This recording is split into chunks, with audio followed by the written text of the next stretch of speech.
Hello and welcome back to the KCC channel. I'm Rob and I hope you're having a wonderful day today. Today, we're jumping into some stories about Kevin. Our first story today comes to us from Snicket File. She's a nightmare. Let's jump right in. My coworker is a female Kevin, and I am baffled daily with the way she is. There has yet to be a day where she didn't say something or do something that made me glance around to see if I was being filmed, and this was all some elaborate joke. I met her about 3 months ago. I work at a newly opened hotel, so the first month was a lot of work, but day one was just the standard getting to know one another and going over the expectations of management. Right away, I pegged her as someone I wouldn't ever really be fond of. She felt the need to put in her 2 cents wherever she could interject. She was a suck-up and attention-seeking, and just overall not the person I'm drawn to. She's like a parrot, repeating your own words back to you as a question, or like it's just a response to what you said. While annoying, the problems didn't start popping up until a weekend when we were actually able to start setting up the property. Immediately, she began to dictate, even though most of her instructions were not what was supposed to be done. The first red flag was when I found another coworker who seemed to be going at my same pace and flow, Jenna.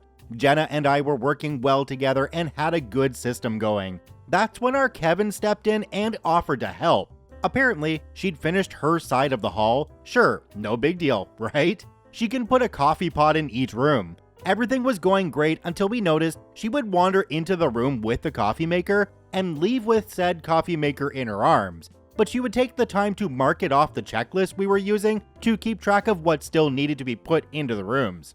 The next day, Jenna and I decided we would break off on our own and just make sure one floor was completely done as much as possible. We were still waiting on shipments of things to arrive. We went back over the rooms and started noticing almost nothing was in the rooms, but there were things marked off. We caught our Kevin walking around with a clipboard and pen, and when asked what she was doing, she said she was the one that was going to check the rest of the rooms, because F the checklist.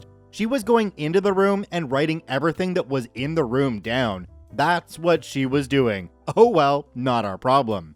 After a lunch break, another shipment came in, the last one we needed to complete the rooms. We noticed she left all of her things, including her clipboard, in the middle of the hallway and was nowhere to be found. Oh well, again, not our problem. We fixed the entirety of the floor, having to go back over what she had done herself yesterday and what she had supposedly went back over that day. We found her hours later. Mind you, this was a week before opening and we had already lost a lot of prep time. We were cutting it close. When the manager called everyone up so we could do training to make the bed the correct way, so the entire staff who had just finished loading boxes onto the floors, then distributing the stuff inside to rooms, got off the elevator to find a floor that was supposed to be at least somewhat completed, a complete wreck. There were trash cans everywhere and everything was piled out in the hallway in front of the room doors. She peeked her head out of a room to giggle about the mistake she made, the massive mistake, the one that was going to set us behind an entire day.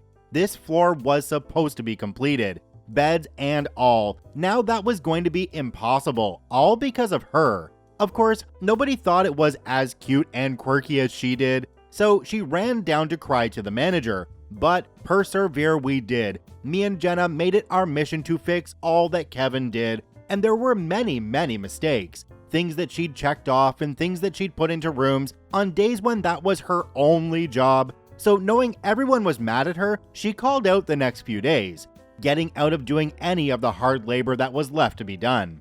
A few days later, we opened and the new problems began. She had a habit of telling people they can do things they aren't supposed to, then saying, just tell them Kevin said it's fine.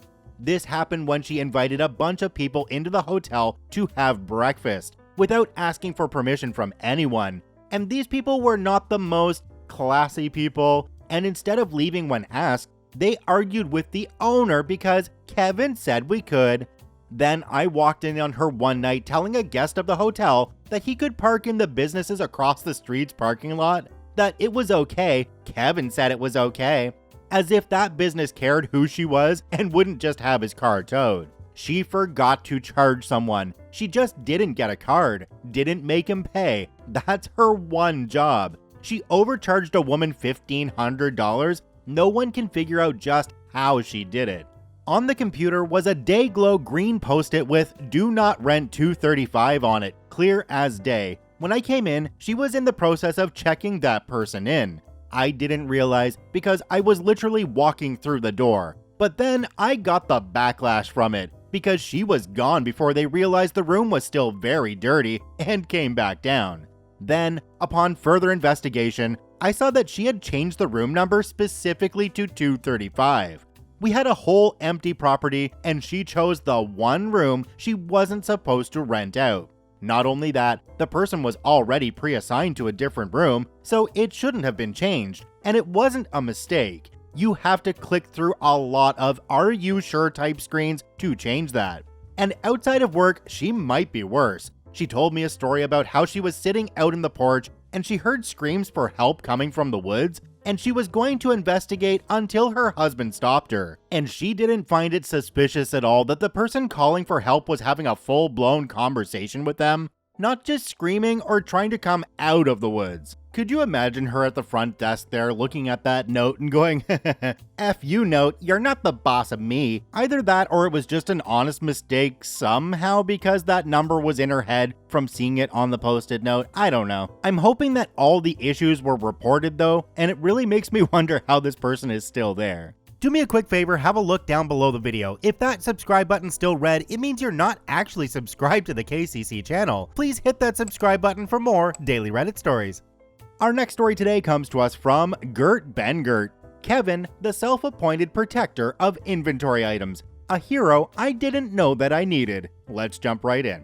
Background: I work on aircraft, therefore I deal with some really expensive stuff. Because of this, and because we have to be able to trace absolutely everything we install on an aircraft, be it a split pin or a screw costing a few cents, or a jet engine costing 7 figures, back to the point of manufacturer, the company I work for has specific procedures to follow in order to get spare parts from the delivery truck to the aircraft.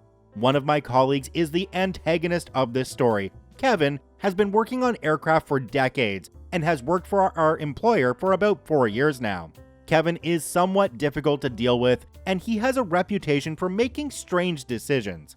Anywho, one morning a couple of months back, I was tasked with installing a part on an aircraft. Not expensive by aviation standards, but still worth a few kilo monies. I could see in the system that the part had been requisitioned and issued out of the stores to the aircraft. So I went to the parts awaiting fitment storage shelves to get it. It wasn't there. I asked the stores guys what had happened. One of them said, "Oh, I had it sitting on the bench, a shelf just in front of a window that we slide open when we want to talk to the stores guys, ready to put on the parts awaiting fitment shelves, and someone grabbed it while I was finishing booking it out to the aircraft in the system." So it never actually made it onto the parts awaiting fitment shelves. Cue me running around for half an hour, fruitlessly looking for the darn part. Then I had a hunch and approached Kevin. "Hey Kevin, do you know where the part for aircraft registration is? I have it, it's on my toolbox." We all have big toolboxes on wheels, fitted with wooden tops that can be used as workbenches. Why? I've just wasted half an hour looking for it. Why do you have it? I saw it on the bench at the front of the store yesterday afternoon. Well, I was at the store and I thought, that shouldn't be there, it's not safe. Somebody could take it, so I took it. Why? It's got nothing to do with you. I took it for safekeeping. So you saw a part sitting in the front of the store's window. You thought, that isn't safe, someone might take that, so you took it?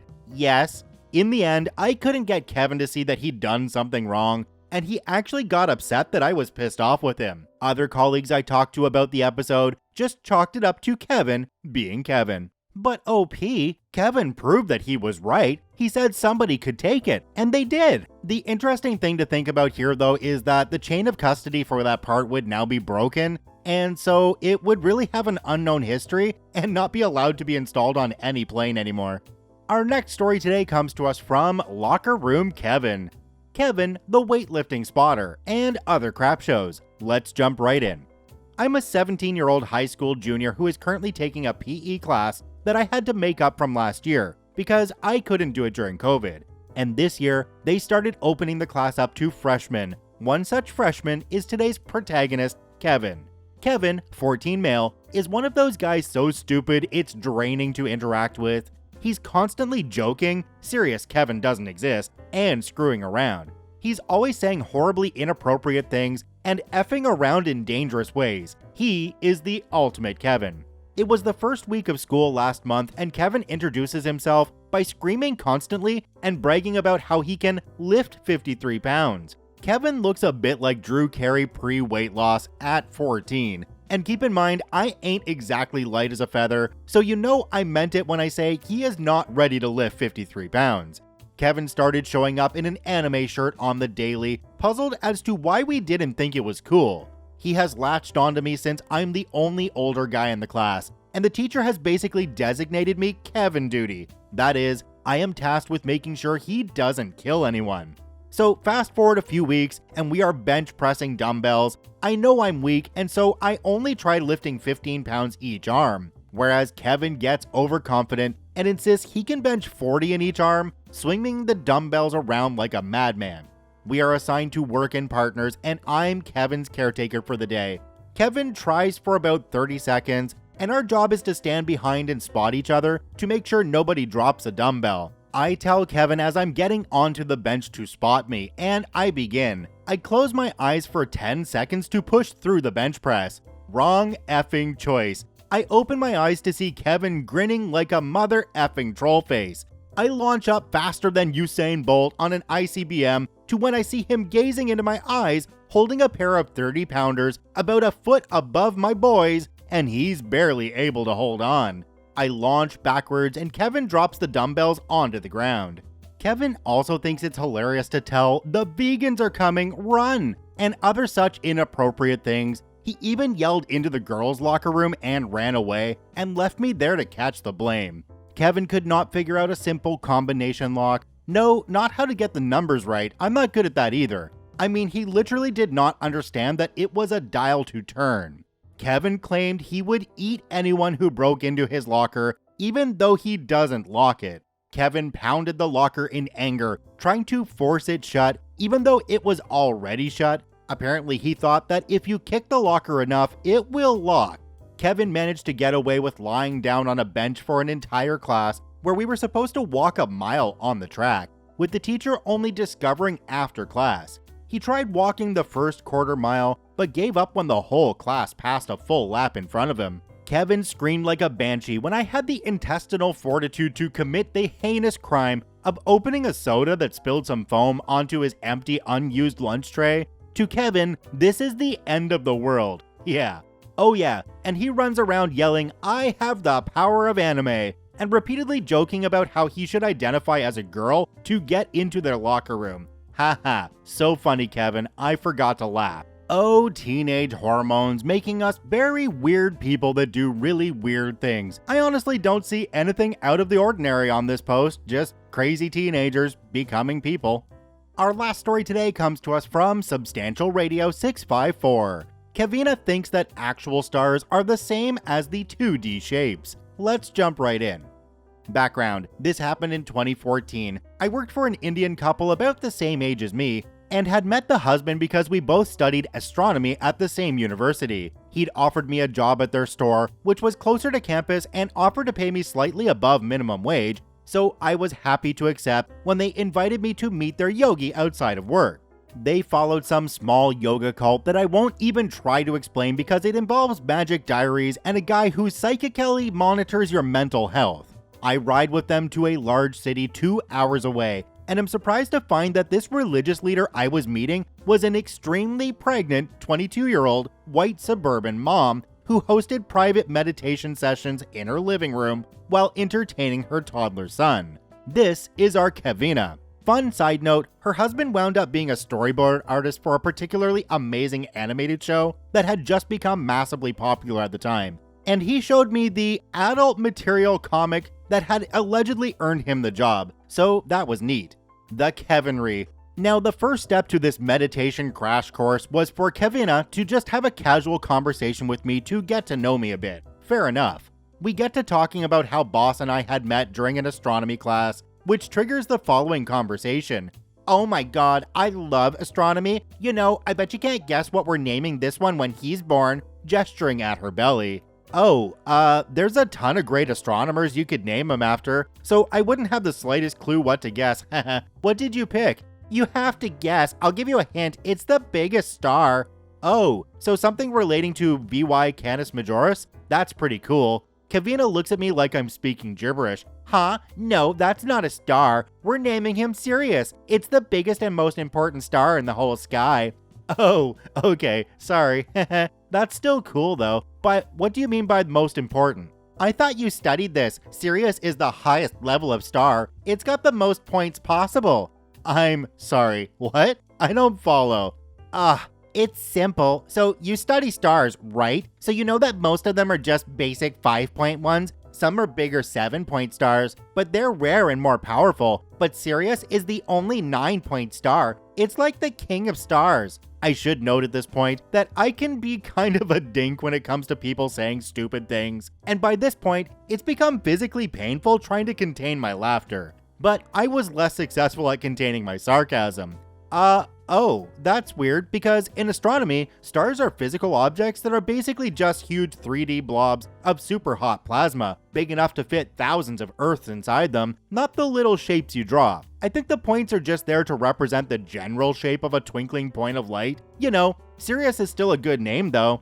I was genuinely trying not to insult the kid's name or be rude and didn't want her to take my correction the wrong way.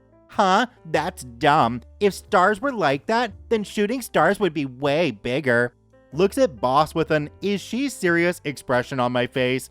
Boss looks at me with a look of embarrassment. Shooting stars aren't actually stars, they're meteorites, little chunks of rock and dust burning up as they pass through Earth's atmosphere, and only occasionally leaving behind big enough chunks to find on the ground. We get a really big one every several 100 million years or so that's a few kilometers wide and causes a lot of damage, like the one that killed the dinosaurs, but mostly they're tiny. That's the stupidest thing I've ever heard. You should get your money back from that school. At this point, seemingly mistaking my incredulity for embarrassment, Kevina gets back to the whole meditation thing and the rest of the visit goes on in an awkward, meditative silence. Boss never invited me to a second meditation, and I don't know if he was more embarrassed about her beliefs or my willingness to argue with her over them. I'm still flabbergasted by the fact that this woman is apparently seen as a perfectly reasonable religious leader by a guy who literally majored in astronomy and physics. Now, to wrap this one up, normally I give some of my own comments at the end, but OP did a much better job than I would ever be able to do with this comment down below. It says,